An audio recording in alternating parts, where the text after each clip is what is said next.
Bueno, mañana se recuerdan 37 años de la gesta de Malvinas.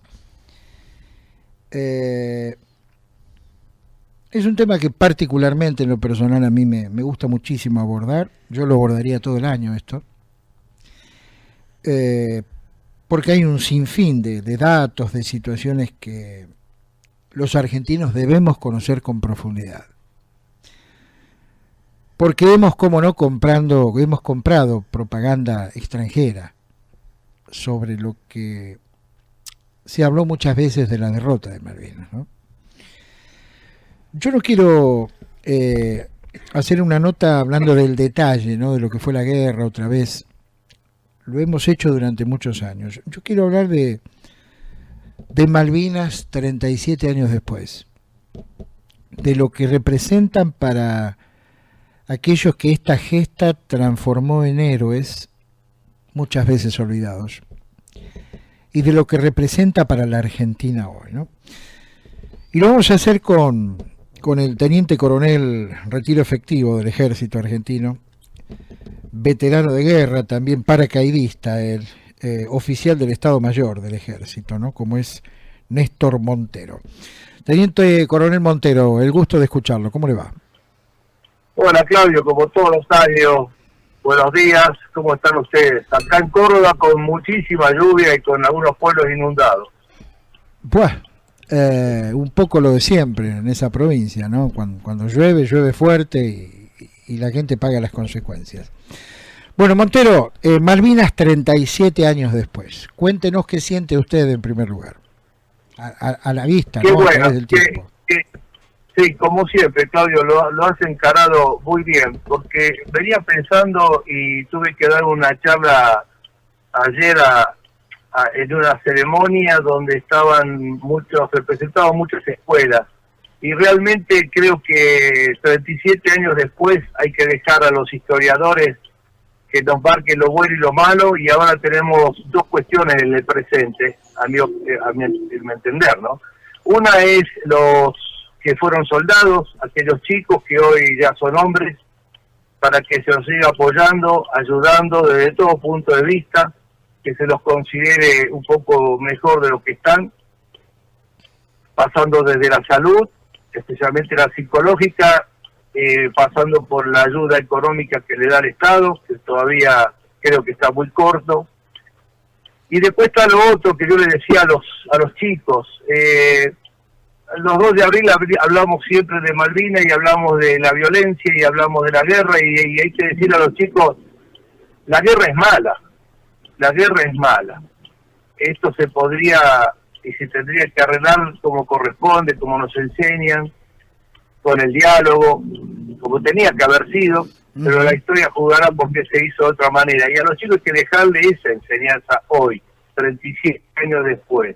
Yo entiendo que se muestre en la vida y en los medios de comunicación los hechos heroicos, que fueron muchos, de aquellos que quedaron allá, otros que pudieron volver, que cuentan sus anécdotas, pero a los chicos eso le está dejando una marca de violencia, que es justamente a lo que hoy tenemos que apuntar, de dejarle a los chicos la enseñanza de que la guerra es mala, y que la guerra no hace falta estar en Malvinas, y que la tenemos a veces en el colegio, en la familia, ese hecho de violencia que uno a veces se pone muy sensible el 2 de abril, pero resulta que hay 2 de abril en cada colegio, en cada familia, en cada lugar que vamos caminando por la calle, hasta en un accidente doméstico, la gente muestra su violencia. Esa es la enseñanza que creo que a partir de años atrás tenemos que dejar. Uh-huh. Montero, usted estuvo, digamos, sintéticamente como para tener, digamos, una referencia en lo que fue el teatro de operaciones, ¿no? Sí, yo estaba destinado en el regimiento de infantería, ahora motorizado 25, en Sarmiento, con el teniente coronel Seneldín en aquella época, y fue el primer avión que tocó tierra, el nuestro, a las 8 de la mañana del 2 de abril.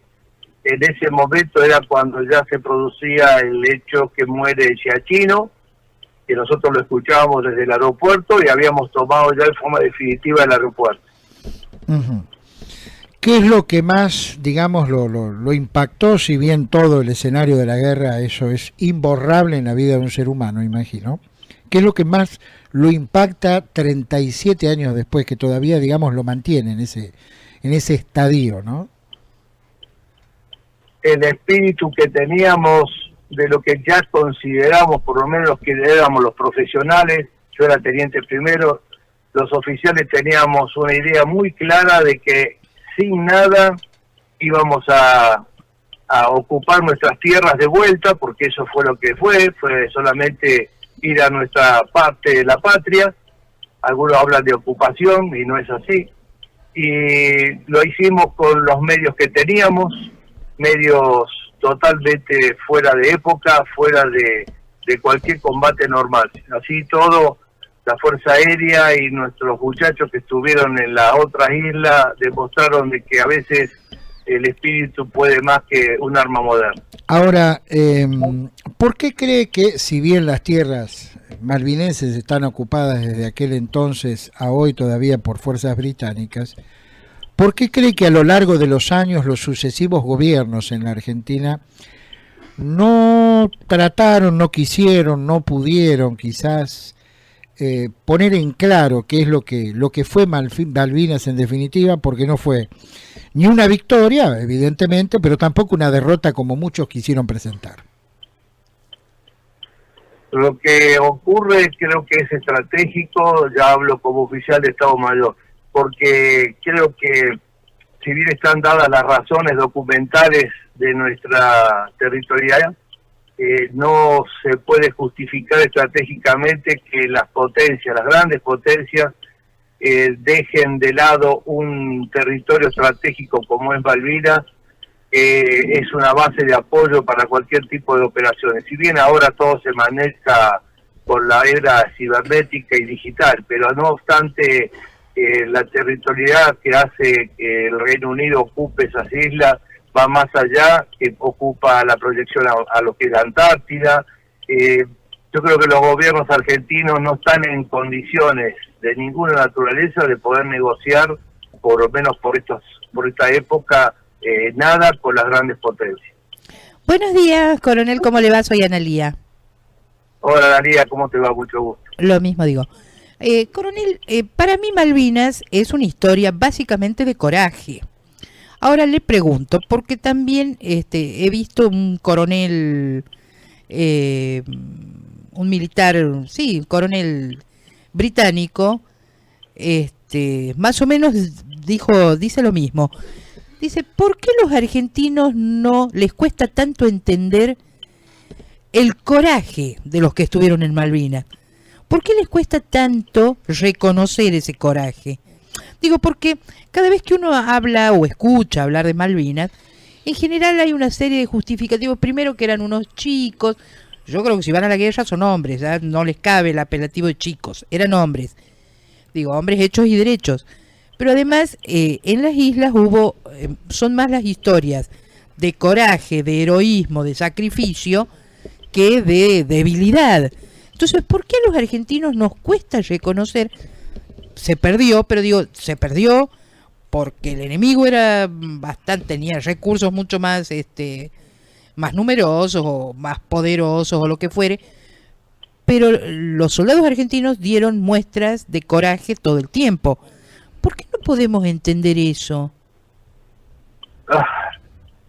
Dura la respuesta, tendría que ser, pero voy a tratar de afinarla a lo que sentimos, los que estábamos allá. Vamos a hablar de existencialismo, puede ser.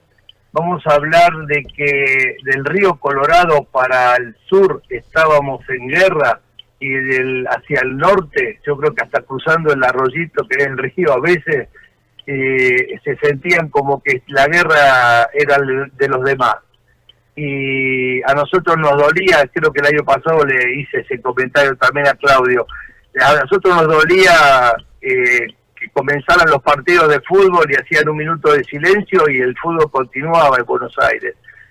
La verdad que no lo entendíamos cuando nuestra familia estaban practicando todos los días la práctica de bombardeo y cerraban todo y apagaban las luces y hacían práctica, y en Buenos Aires la práctica era a lo sumo, bueno, tener muestras de sufrimiento, de dolor en algunas partes, algunas comunidades, ir a la rural. Mi madre vivía ahí a una cuadra en Plaza Italia y bueno, veía las colas de la gente que estaban donando cosas o colaborando, pero era existencialismo, era como, quizá pueda sonar duro, pero bueno, creo que el sinceramiento es válido ahora.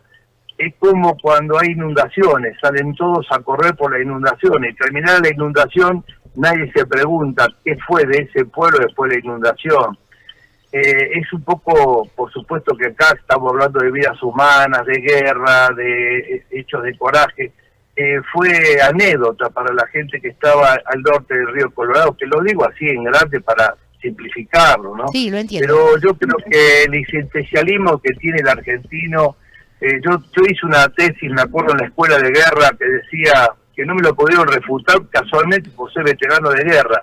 Es como que no me podían decir, no, usted no puede pensar eso. Argentina es un crisol de razas.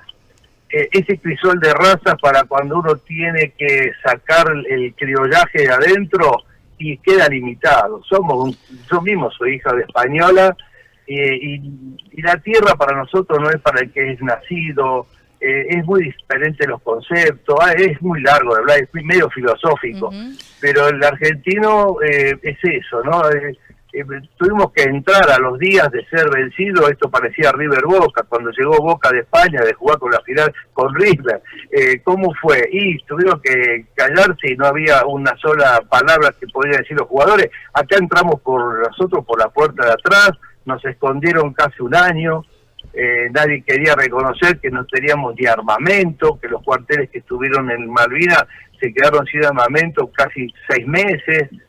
Es doloroso, pero por eso que a veces hay que pensar más en el hoy, en el futuro, en que no se deben repetir estos errores, y no ponernos a ver tanto el pasado, que estaba, más que errores, fueron horrores, porque se llevaron vidas humanas esos errores. Montero, por último, y no menos importante, hablando del hoy, de Malvinas hoy, están los familiares de los excombatientes que le están reclamando al Estado Nacional la posibilidad de que sea justamente el Estado Nacional quien se haga cargo en sí mismo de los gastos, de lo que significan los vuelos para ir a ver sus deudos, ¿no? Y en lo posible que sean en más de una oportunidad al año, 2 o 3 veces. ¿Sabe algo usted cómo está, digamos, toda esta situación? No nos llega. La verdad que no nos llega información, y la información que llega es más por las asociaciones de veteranos que están en Buenos Aires, que son los que están en comunicación permanente. Nosotros nos enteramos todo por rebote. En ese sentido, el interior, en cuanto a veteranos de guerra, realmente nos han incomunicado, no tenemos ninguna noticia, y todo nos llega por los amigos de Buenos Aires. Son los que se enteran de los viajes, son los que se anotan para ir a los viajes, y no tenemos ninguna noticia, nada de información. Estamos dialogando con el teniente coronel retiro efectivo Néstor Montero, quien estuvo en el Teatro de Operaciones Malvinas en 1982, es miembro oficial del Estado Mayor del Ejército, licenciado en Organización y Estrategia Militar, ¿no? Montero, le agradezco mucho su tiempo, nuestro reconocimiento para todos ustedes, y bueno, a ver cómo le cae esto. ¡Viva la patria! ¡Viva la patria, Claudio! Como todos los años, un gran abrazo y saludos a María. Hasta cualquier momento, ¿eh?